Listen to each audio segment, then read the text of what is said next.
দল কখন সভা করবে কখন না করবে সেটা কি সাংবাদিককে জানিয়ে করবে? আর দল কখন সভা করবে কি জন্য সভা করবে এটা কি সাংবাদিকদের পরামর্শ নিতে হবে নাকি?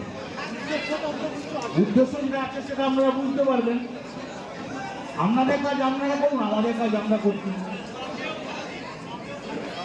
যারা জঙ্গিপুর এবং শামসেরগঞ্জের হামলা কি আমি করবে? তো বললাম মানুষ হতে চাই, হানাহানি নয়। ওয়াকফ বিল যা দেখার মমতা ব্যানার্জি দেখছে, মন্ত্রী তো বলেই শান্তি করে লাভ হবে। দাদা 16 তারিখ এবং 17 তারিখে পাইকর এবং রামপুরহাটে সেই বিরোধী মিছিল আছে। পাইকরে যে সাধারণ মিটিং হবে, পাইকরে আমাদের লোকরা সেই মিছিলে থাকবে।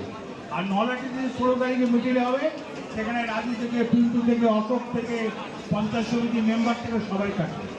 দাদা ওই জঙ্গিপুরের ঘটনার পর এই দুই এলাকার লোক আতঙ্কিত যে এখানে কিছু ঘটবে না। না। আমাদের বর্তমান বীরভূম খুব শান্তপুরিয়া জায়গা।